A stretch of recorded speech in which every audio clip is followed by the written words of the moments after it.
Sarkozy avait raison de dire un jour à un repas du CRIF, il a dit l'antisémitisme a existé avant l'État d'Israël. C'est pas parce qu'il y a l'État d'Israël que maintenant les gens sont plus antisémites.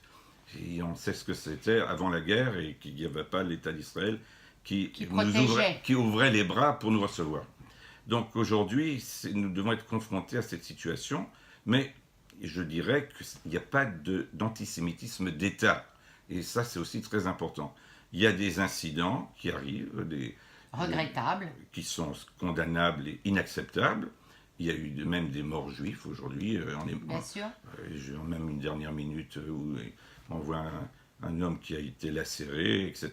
Il est chaque entre jour, la vie on et a la mort, l'impression. exactement. Oui. Et donc nous sommes devant une situation qui est préoccupante, même si c'est des individualités. On va vous dire, ben, c'est des déséquilibrés, mais il faut être déséquilibré pour rejoindre le Daesh, disons-le clairement. Donc il y a une situation qui fait que nous devons nous confronter et pas nous désespérer, parce que nous devons être actifs également pour créer des ponts et de voir que toute la société qui nous entoure n'est pas forcément antisémite. C'est comme dans toute société, il y a des antisémites, il y a des gens qui sont ouverts au dialogue. Et nous devons encourager ceux qui sont vraiment prêts à nous tendre la main. Ça va très très vite et vous avez tellement de choses à nous raconter, on va être obligé de faire une deuxième émission. Monsieur le grand rabbin, je voulais vraiment vous poser la question des libéraux, du problème de la religion juive dite libérale, comme aux États-Unis. Les libéraux sont devenus plus orthodoxes. Si on voit le libéralisme est né en Allemagne, il faut bien le savoir. Et pourquoi? Parce qu'en disant que nous faisons le Shabbat, le jour du Shabbat, les libéraux avaient décidé à l'époque de le transférer au dimanche. L'hébreu, on disait, c'est pas une langue que les gens comprennent, il faut parler dans la langue vernaculaire. Alors à ce moment-là, ils ont supprimé l'hébreu des prières. Ensuite, manger kasher, on se sépare alors des autres, on ne peut pas vivre dans une société diverse. Et il y a eu donc cette volonté de passer... De fracturer. Oui, de réformer le judaïsme, mais c'est pas seulement de faire un judaïsme soft, mais vraiment de se libérer du carcan et des pratiques telles qu'elles sont demandées dans la Torah. Et donc, je dirais que malgré tout aujourd'hui, les libéraux, ils ont réintégré l'hébreu dans leurs prières. Il y a un progrès aussi, il y a une sorte de retour quand même aux sources, mais on n'est pas encore arrivé à essayer de respecter les normes talmudiques, parce que nous croyons que la Torah, elle est d'origine divine et que nous ne suivons pas les modes. Même Platon a dit, la vérité est éternelle. Alors si c'est une vérité, eh bien on ne change pas de mode chaque année. Monsieur le grand rabbin, je me demande si on n'arrive pas à la fin de cette émission. Pas tout à fait, hein, je regarde toujours en régie, donc on va pouvoir encore juste discuter. On est à la veille des élections européennes.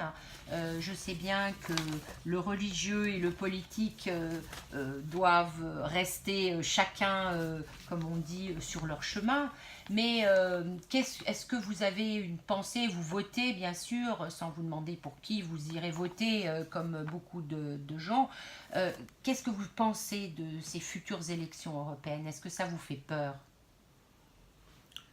Écoutez, aujourd'hui, plus personne ne veut paraître comme un antisémite. Même les partis d'extrême droite ou même d'extrême gauche sont prêts à défiler avec nous contre l'antisémitisme.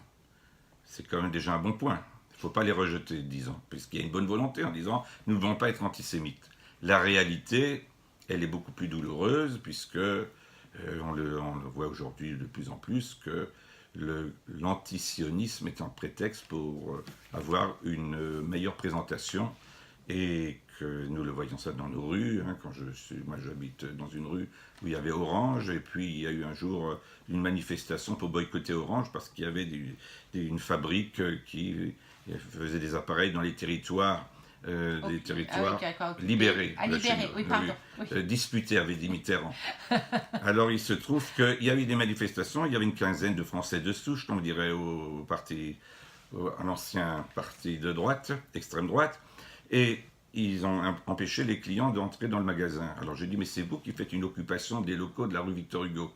Alors, donc c'est vrai qu'on nous traite des personnes qui doivent être vraiment évitées parce que nous sommes maintenant voués aux gémonies et on confond Israël, Israélien, Israélite. Mais moi je serais très fier d'être israélien, mais je suis aussi très fier d'être républicain en France et de pouvoir vivre librement pour nos pratiques religieuses sans avoir trop de problèmes, même que la laïcité parfois se confond avec laïcisme et nous pose bien des problèmes, alors nous devons intervenir. Et je félicite tous les 150 étudiants qui chaque année me demandent un justificatif pour pouvoir respecter le Shabbat et les fêtes juives, et avec la compréhension des universités où on trouve aussi beaucoup de recteurs ou de professeurs d'université pleins de tolérance et de respect.